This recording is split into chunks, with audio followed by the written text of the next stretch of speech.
order for me to present or lecture or educate, whatever you want to call it, I have to be educated myself. The future of dentistry belongs to the innovators. Welcome to Innovation in Dentistry. I'm your host, Shawne Zajas, and I believe that the future of dentistry is going to be unbelievably great over the next decade and 2 decades. But the question isn't that. The question is, are you going to be part of what makes dentistry great?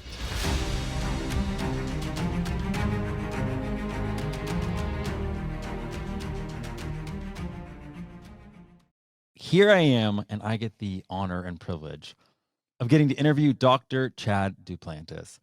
And before I set you up, Chad, if it's okay if I call you Chad, let me first just welcome you. Thank you so much for letting me interview you today. Oh, thank you very much. Sorry, it was a little laggy there, so I didn't know if you stalled out or what, but thank you so much for having me. I really appreciate it. So, Chad, innovation is pretty broad. Like, it could be clinical, it could be technological, lots of different things. But for this podcast, I am obsessed with what is it that almost gives dental professionals permission to pioneer positive change. Being a hygienist, being an office manager, being a dentist is more than enough. It's a fulfilling career. But I find more often than not that dental professionals somehow, like yourself, almost are like, yeah, but there's more. I can step up. I can lead. I can provide more value, and that's exactly what you've done with DINKS, among other things. So I just want to know, like, why did you step up and start innovating and pioneering? Well, I think it goes to anything is that you find a profession or something and just anything in life that you're either really good at or you really enjoy. And when you look around, you see people that are struggling um, with that same profession or that same aspect of life, and you think that maybe that there's a way that you could enlighten them or help them and show them things that maybe enriched you and bettered you along your journey. And so I would say that's probably the why, as far as I'm concerning, just trying to relay my passion, my excitement, um, in what I do to others, and why I'm passionate and excited about it. You like dentistry, I feel like is a strange industry. Maybe as a dentist you don't feel that way, but as an outsider, I'm like, man, you what's expected of you as a dentist is so difficult. Like you're not just a medical professional like a doctor that just has to prescribe. You're the surgeon, right? And yet at the same exact time, because things haven't consolidated completely, you're still a small business owner. When you got thrust into dentistry, were you aware of like, I don't know, just the craziness that comes with managing your own business? No, not at all. And I think that I think you knew some of it, but I don't think you know the extent of it or know how it can impact your career. I mean, there's dentists out there that are really good clinically, and there's dentists out there that are really good on the business sense, and there's dentists that are a great combination of both. And unfortunately, I don't know that I'm the world's best businessman. I'll be the first to tell you that. Um, I think I've got a decent business sense about me, and I know more than others who aren't in business for themselves. But by and large, I've learned the business aspect of it from the school of hard knocks. I mean, I don't think we're really taught that very well in dental school. It's talked about, but I don't think we're really taught to as well. So that's a long answer to your short question, but the short answer is no. I don't think I was prepared for everything that I was being thrust into, and I think that's the same with a lot of dentists that are out there. So basically, like the listeners here, my whole contention to them is that I know dentistry is going to be great. Like, that's not my question. My question specifically to that listener is, are they going to be part of what makes dentistry great? Like, are they going to all of a sudden go, hey, I keep seeing a problem, whether it's with insurance or whether it's with the community in dentistry or whether it's with people knowing what's going on. I don't know what specific area. And then all of a sudden going, well, why not me? And I feel like that's exactly what you and the two doctors that you guys formed DINKS with, like what happened with that. But could you just tell me a little bit about the story of how you guys started DINKS and what DINKS is up to? Yeah, so DINKS, for those of you that don't know, is Dentist in the Know. And um, it's it was kind of a passion project, March of 2023. I don't know if anybody remembers that far back, but there was apparently this virus going around that, Okay, you just said 2023. or 2020, I'm sorry. Yeah, scratch that. Let's go back to March of 2020. There was apparently a virus going around that had a profound impact on our profession. And so, you sit there, and at the time, I would say that I was at the height of a speaking career. At least I was on an upward trend, and I was very, very, very busy, and my practice was very busy. My family and I left for a vacation, and as we were leaving for vacation, we were joking in the airport about I had grabbed some masks from the office because I don't think we really knew what all was really going on. And then we came back a week later, and I basically had no job to go to. So, you're sitting there in 2020, and you're like, what else could go wrong? You think, what's possibly the worst day of my life? And here we are in this day of mass confusion. I've got a family to feed. I've got no business to speak of. Everybody is on the schedule. Some people are fearful, some people are not. But basically, you're just taking all the dollars out of your own pocket by order of the government. So anyhow, fast forward. I will say that what I thought was one of the worst days of my career actually ended up being one of the best. I mean, if you think about it, how many of us are going to take that much time off of work and have a forced reset and a forced new outlook on life? And so sitting around for a few weeks, we started looking at what dental education was going to look like, and that was obviously going to be very different. What practice was going to look like, that was obviously going to be very different. We all knew that at some point in time we'd go back to work, but were we going to be walking in looking like Martians, or were we going to be walking in, to a practice as usual? So, we spent a lot of time at the office making changes, spent a lot of time at home thinking about what the future looks like. And throughout this process, mind you, I had this speaking career that was on an upward trend. I had great relationships with manufacturers. We didn't know what their positions were going to look like with the economy and what could happen. And so a buddy of mine and I were talking, Dr. Jeff Horowitz, and we said, hey, what can we do, during this pandemic that could be beneficial to the profession? And Jeff says, I've been thinking of like a TV show type of deal where we bring manufacturers, we bring educators, we bring dentistry kind of the forefront and share the people. I almost feel like I'm reading the Bible, but share the good news that's been shared with us over the past several years and how dentistry has impacted us. And so he said that, and I said, dude, that's like exactly what I've been thinking. How could we do this? And I was like, well, other people have Facebook forums, maybe we could do that. So that idea kind of went into motion, and obviously the original vision has changed, but we were already back in the office. We were on air. I think our first show was around July 4th of 2020, not 2023.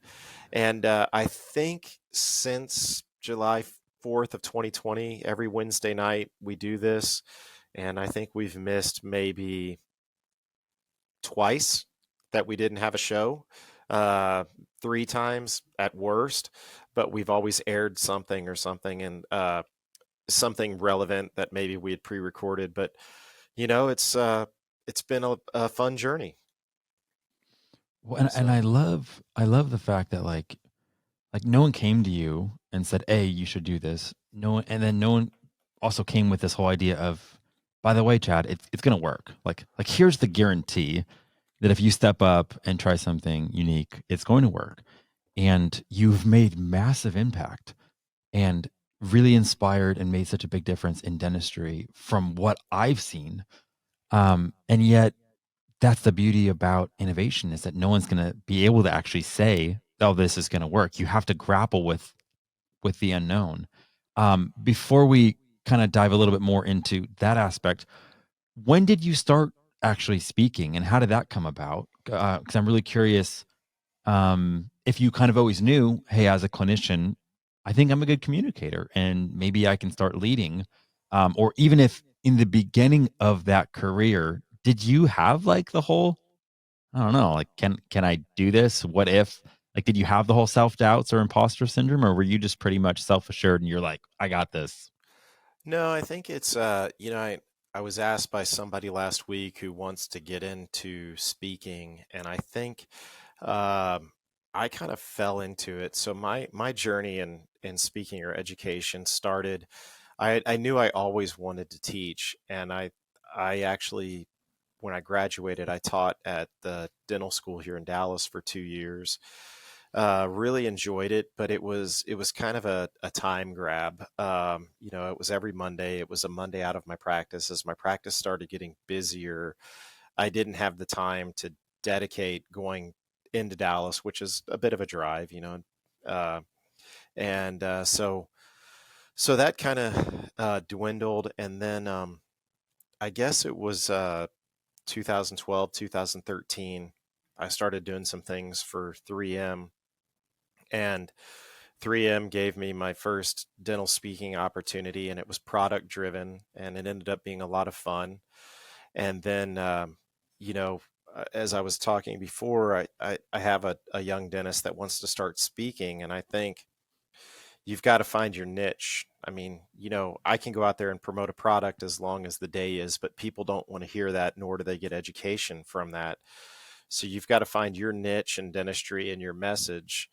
And it may be multiple messages. Multiple messages are okay, especially if you're a general dentist. Um, and and I think that I found what I'm passionate about, what I'm good about, and I would say that my speaking journey has made me a better dentist, because in order for me to present or lecture or educate, whatever you want to call it, I have to be educated myself. And so when I started doing these deep dives, I really, they asked me to talk about a cement one time, and this is in 2016, 2017, and I was like, yeah, I can do that, but am I selling cement, or am I teaching people how to cement a restoration? And so I just started this really self-driven deep dive into dental cementation, and I found that, okay, I know it sounds kind of boring to somebody who's not in dentistry, but I found out why things fail, and why things succeed. And I've continued that journey. And so I've taught myself a lot more than I ever would have if I didn't take that journey into speaking. Now, in the beginning, like, did you feel like you had to, I don't know, like, show some sort of credentials? Like, if you don't have a speaking career, everyone has to start somewhere. So in the beginning, was it more of like a, yeah, I'll speak there, you're raising your hand, or when, what was it, 3M that came to you? Did they come to you again because you were already getting known clinically? Like, how did that birthplace even begin? Like, how did that opportunity show up? That's a deep question, and I'll explain that in a minute. But really, uh, 3M had this panel. They have several different panels of dentists, but they had one that was called the Council for Innovative Dentistry, and those dentists are sought out by sales representatives. They're not necessarily speakers at that point in time. But maybe the sales representative sees, okay, this dentist is a little bit cutting edge, if you will, and they would probably make a good addition to the 3M portfolio. So I always joke the Council for Innovative Dentistry is where they find the 4 out of 5 dentists that like certain toothpaste and like certain cements and stuff like that, because really it's a consumer panel. It's a panel Okay. of their consumers. And then that's kind of where it started. And what's really funny is that when I started the Council for Innovative Dentistry, which was in 2004. It was, I don't know what it is now, but it was a 4-year rotation. Fly you up to 3M, you learn about their products, and you give a lot of valuable feedback on what drives a consumer to purchase 3M products. I met some of the most powerful lecturers through that went on from that consumer panel, if you will, to become key opinion leaders or quote unquote experts within the industry. And so that's where it really kind of evolves. Some people become key opinion leaders because they're already speaking, because they're already innovative, because they have a captive audience. And some people become key opinion leaders because, the company sees something in them,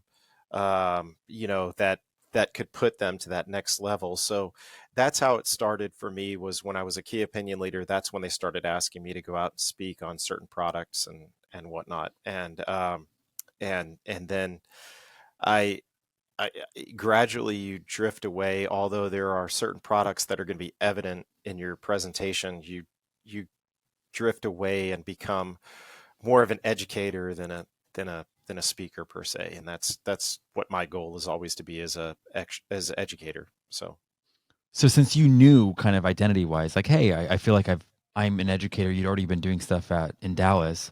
When these opportunities came up, you kind of just settled into like, hey, this is my time. I can embrace this. And it seemed like you must have been good if all of a sudden then the demand is going up for Dr. Chad Duplantis.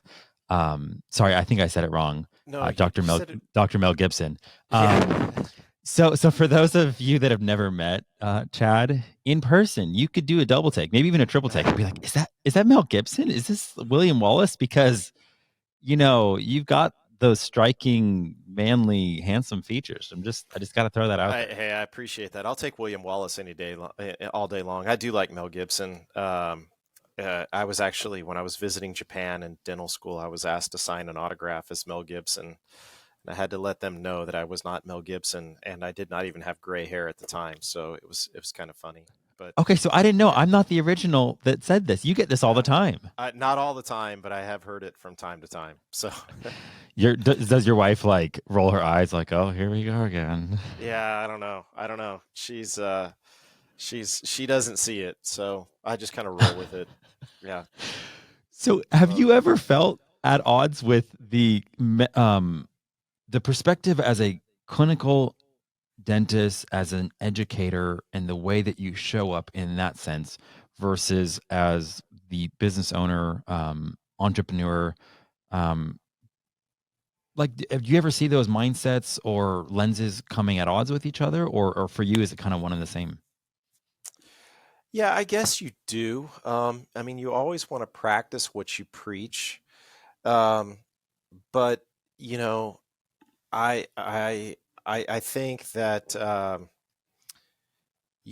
I've always practiced in a way that I'm not going to do anything deceptive when I'm lecturing. And I don't know that, I mean, I'm not calling anybody out for certain, but um, you always want to practice what you preach. And I think that's the biggest thing. And that's what makes people good educators is that, I'm going to show you the way that I do it.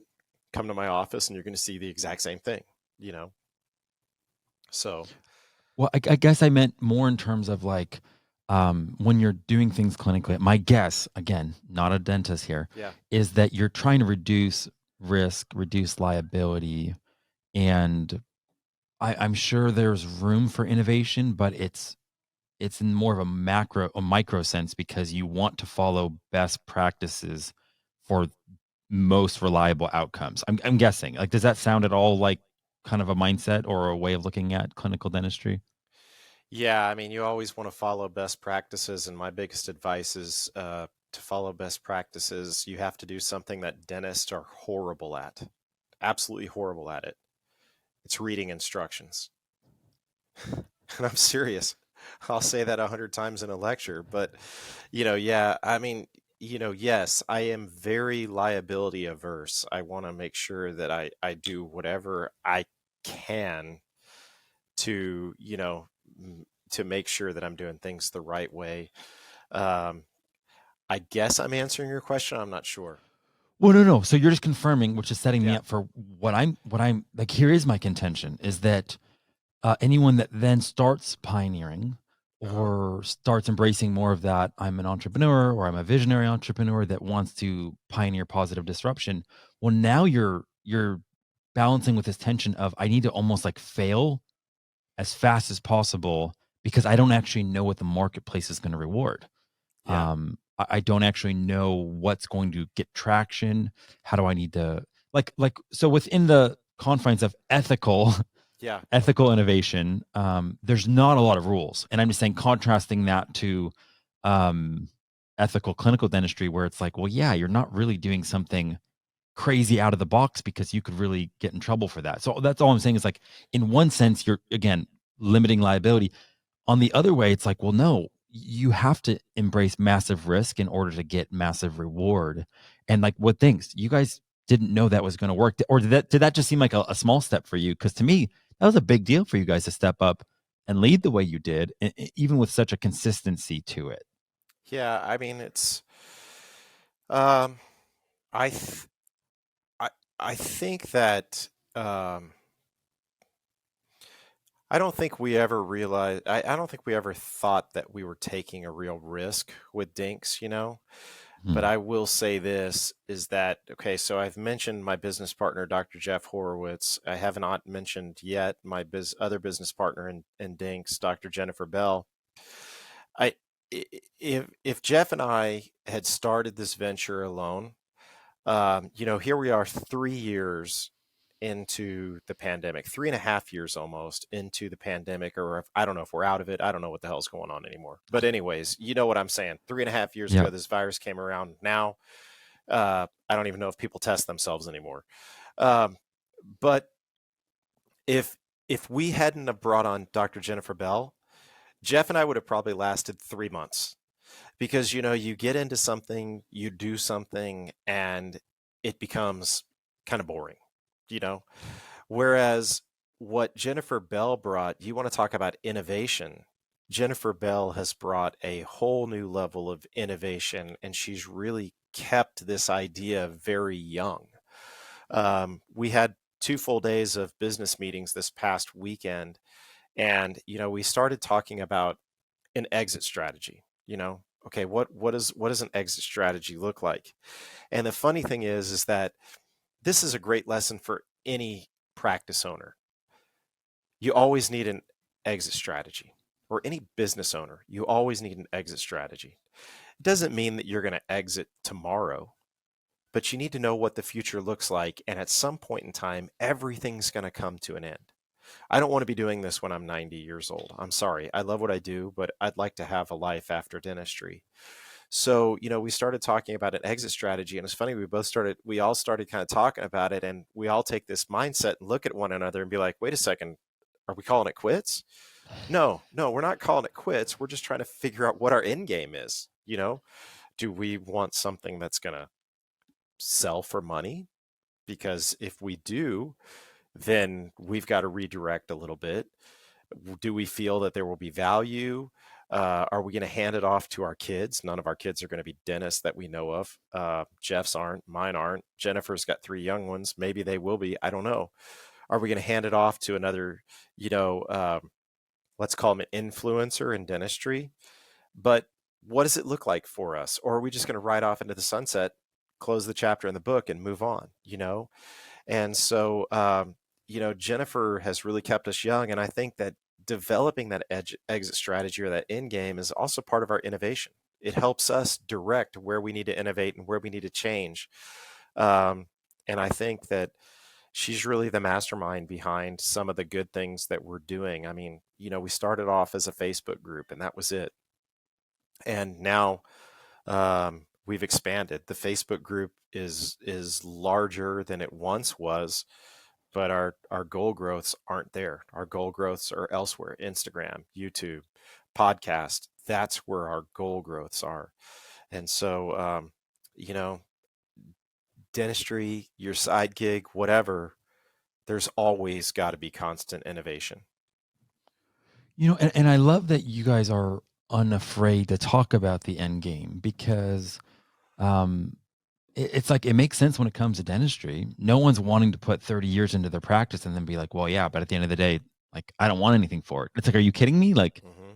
you want it to be sellable for the moment you want to walk away, or hand it to someone, like, meaning, why would you not, right? Yeah. But yet oftentimes people are like, wait, the fact that you're thinking about an end, there's just all these bad connotations sometimes of like, well, that means you can't be authentic now because you're thinking about being greedy at the end. And it's like, well, no, not at Yeah. all. If you just sailed into the sunset and stopped doing this, what you guys have created has actual value because it has traction, because it has eyeballs, because it has following. Like, people in dentistry, vendors will pay for eyeballs. Like, that's Yeah. just the nature of the game, right? you know, the influence you're stewarding is valuable to people, and trying to figure out exactly where you guys want to go with that, I think is really, really prudent.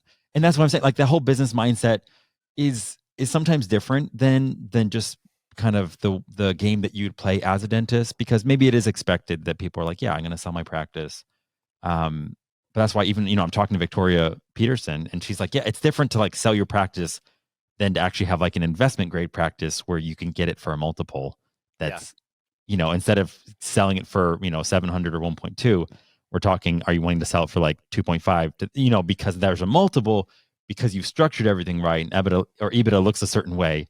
Um, and it's like the business side of things sometimes can be intimidating, or I don't know, like the whole, like, someone was talking to me the other day, like, hey, can we do an exchange of services? Because I don't know anything about podcasting. And I'm thinking, what is there to know about Yeah. podcasting? But it's only because I've been doing it for 3 years, with the Authentic Dentist, my original podcast, that to me it's like, well, this doesn't seem challenging at all. But to an outsider, it's like, well, I don't know how to syndicate it. I don't know how to, all the, even like what you guys are doing with DINKS, going live once a Yeah. week. Some people don't know how to do that. And you guys might take it for granted, the fact that you had a successful Facebook group that actually got a following. Yeah. Like, Chad, that's a big deal. Like, that's awesome.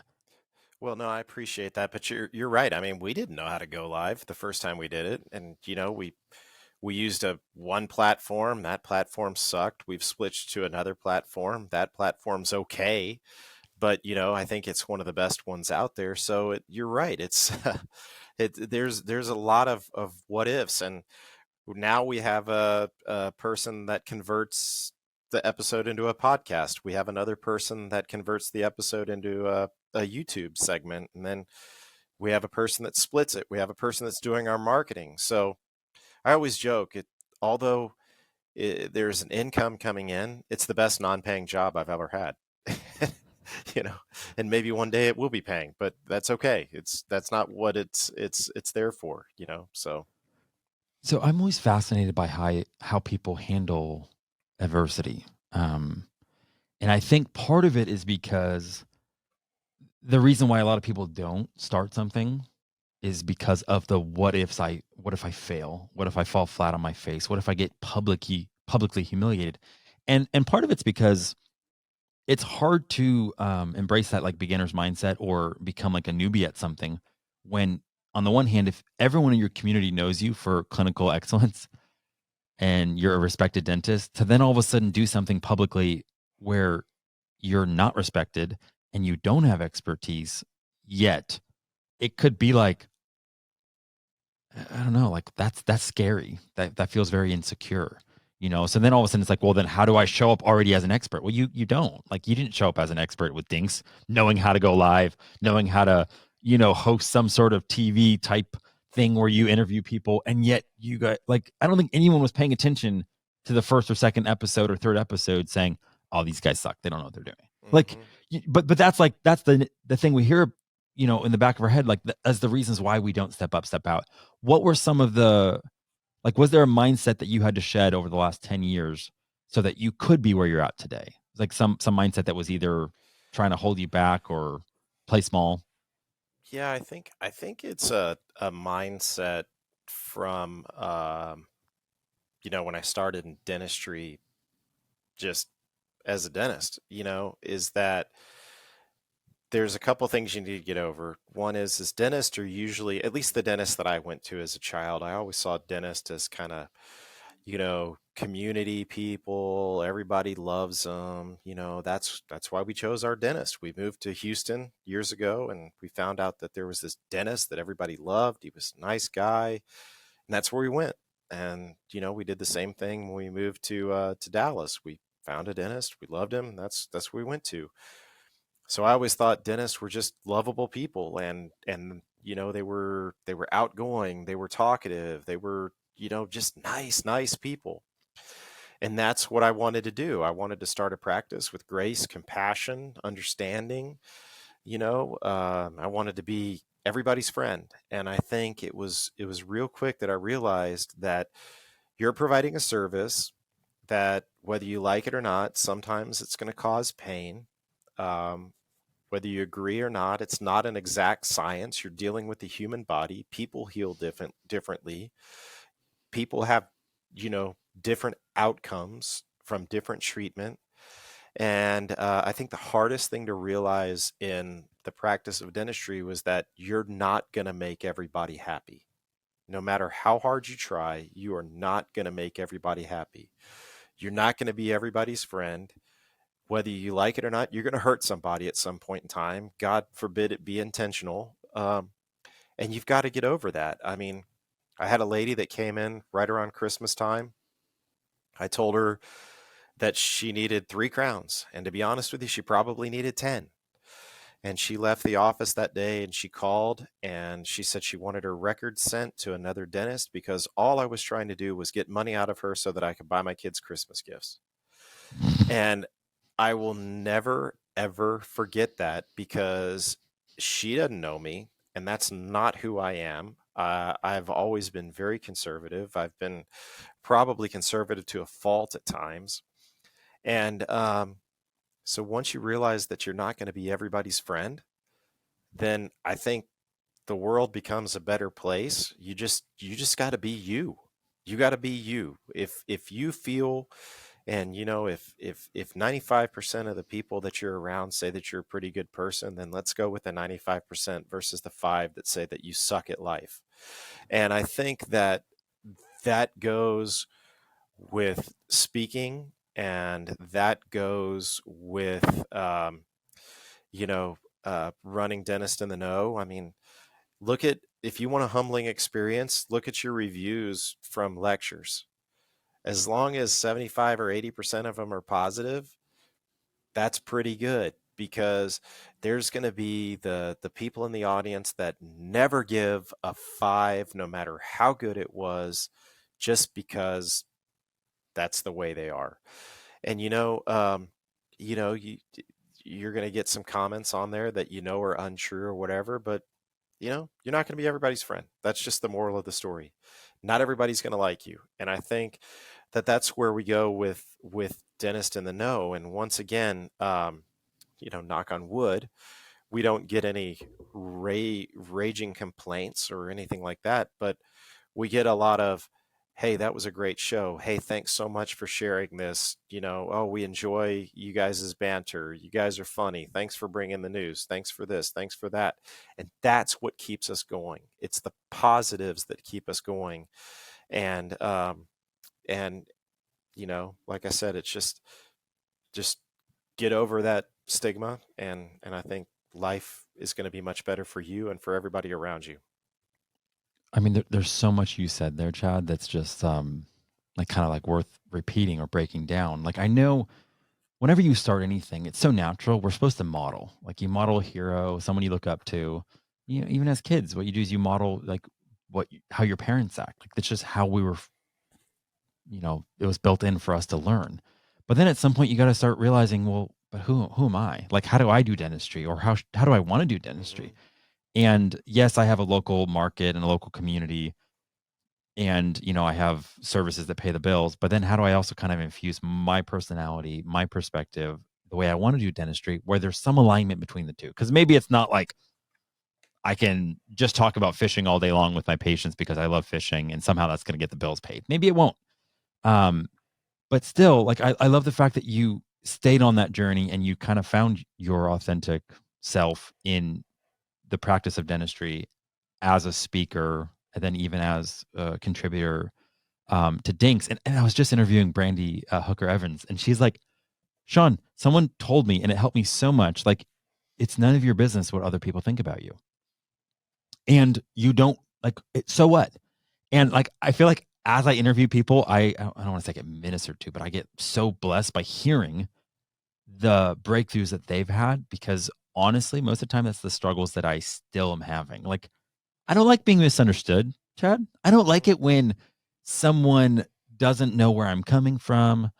Um, you know, and at the same time, I think that's probably limited the impact I could have had, because I overthought it, or I knew that maybe if I did this one thing that could really help a lot of people, there's a chance that a good amount of people would also misunderstand. So because of that, I didn't do anything. Yeah. I mean, And yeah, well, even, what we talked about before, if somebody says you suck at life, it doesn't mean that it doesn't hurt anymore. When people say that, it just means that I've got this mechanism that I'm just going to brush it off and I'm going to move on, because you know what? That's one person, you know? So, um, it hurts, like you said, to be misunderstood and misinterpreted. But in the end, that's a small thing in life. We've got much bigger things in life to worry about. yeah, and I'm convinced now. People have tons of different views on regret. I know it became popular a long time ago. Like, oh, I have no regrets. Live with no regrets. And yet, like, I think the power of regret, when used the right way, is amazing, because when I look forward, I know I'm going to have more regrets over what I didn't do than the stuff that I did do that didn't pan out exactly like I thought it would, Um, and so many times I know what's gotten me stuck is like, hey, the world's watching and they're going to see if I fall, or if a launch isn't good enough, and somehow the world's going to end. And it's just not true. Like, it's almost like nobody cares about, I don't know, like nobody cares about what you're doing until you give them a reason to. So the second you get haters is also the second you're making an impact, right? Exactly, exactly. And I would say this, and social media is a wonderful place to watch it unfold, is that a lot of hate stems from jealousy. And so, you know, if you've got haters, then you're being noticed.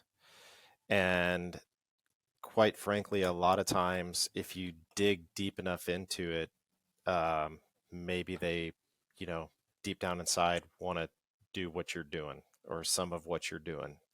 Maybe they wouldn't do it the exact same way, but they do see that it's valuable to you. It's not for everything, but I do think that a lot of hate stems from jealousy. I think you're definitely right on about that. And that's why it's like, with a true abundance mindset, the whole idea that like only you can be you, Chad. Like, no one else can try to duplicate you or be like you. Well, Mel And I think Gibson gave it a dentistry's good go for a while, uh, but we'll just he leave he that looks a there. lot older though, Yeah, know. we'll leave that there. Yeah, yeah. Yeah. They So, should use you as a double for anytime he wants to look young and handsome yeah, again. there you go. There you go. Yeah, yeah. um, but the idea that I think dentistry is better when people step up and occupy the space that only they can occupy, because it's like, almost like if your friend Dr. Jennifer Bell was somehow not connected to you guys because somehow she didn't go to that show where you guys met or something like that. Or when you talked to her, she was like, "Oh, I don't think I'm ready yet. Maybe I'm not qualified, or it's a little too scary." Like, DINKS wouldn't be what it is today without that confluence of her strengths as well. And I wouldn't have started a podcast 3.5 years ago if Dr. House wasn't like, let's do this together. Like, let's go for it. But, Yeah. but like, I'd only met her because she already was in motion, leading, doing something different. And that's how all of a sudden it's like, almost, I don't want to say like make it too woo woo, but like, someone in motion recognizes someone else that's in motion, someone that's wanting to make a difference and change and is inspiring. It's like, you can tell when someone else is of that same sort of energy, so to speak. And that's why it's like, when someone just gets up and says, "Hey, you know what? Why not me? Let me just step up, lead the way I see, here it's COVID, things are shut down. What do? We start a Facebook group, Hmm. and look what's happened." I think that's what makes dentistry great, because I don't know who I need to meet at the next conference I go to, But if they're playing it small and they're second guessing, they're not going to be there. No, no. And you don't know what business could form or what solution or what value could come. So that's why it's like I'm always encouraging people, like, stop being afraid of what you can't control. You can never predict the market. You guys had no clue that DINKS would actually catch on, gain a following, and be something that's as instrumental as it is. And I'm so thankful you didn't give up. Was there ever a time when you guys were like a little disillusioned and you kind of just thought, is this really making any difference, and you wanted to give up? No, I don't think there's ever been that. I mean, I'll be honest with you. I think that we each have a Wednesday where you're like, oh, I just want to kick my feet up. I just want to go to sleep. I just want to do Make some this. I don't do, excuse yeah. of why I'm not You know, accessible. but like, for instance, last night we had a sometimes we have guests for months out, okay? Last night we had a guest that when we were meeting this weekend, and there's a number of reasons that we haven't been booking out as far right now, but we realized, okay, hey guys, we need a guest for this week. And Dr. Horowitz is like, hey man, I'm going to be in Germany, so you also need you two are running it. So we kind of said, all right, let's do something different this week. Let's have a guest host. So we put together a list of guest hosts. First person that we go out to, give him a shout out, Dr. Adamo Notar Antonio, great dentist in the cosmetic world, wonderful human being, great story. Talk about innovation. I think he's somebody you need to speak with. Said, Adamo, you want to come and host with us on Wednesday night? And right away, absolutely. And so we said, okay, said, hey, do you have anybody you want to be a guest? Yeah, Chris Ramsey. So said, all right. So anyhow, Chris, I'll give Chris a shout out too. Fantastic dentist, fantastic human being. Chris, send him a message on Monday. I said, hey man, I guess you're going to be our guest this week. And he responds, for what? I was like, for the podcast. You talked to Adama about it. Oh yeah, man, I'm in, whatever. So anyhow, I said, send me a bio, send me a headshot. I'll get the graphics going. We'll get everything out there. Well, yesterday the podcast starts at 7. I get everything from Chris. He's like, oh crap, I forgot. Here it is, 4 o'clock. And you're just like, okay, this could be really good. This could be really bad.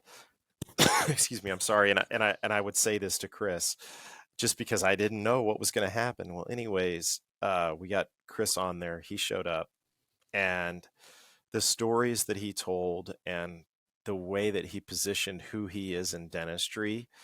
And that's the way that it always works out. The times that you're kind of sometimes the most apprehensive as to where is this going to go, what's going to happen, and you leave and you're the most impressed. And we're all texting each other afterwards. That was a great show. That was so well received. That was such a great message. And you know, that's that's what keeps us coming back. It's there's going to be another week that I'm tired, but you know what? That's my new job.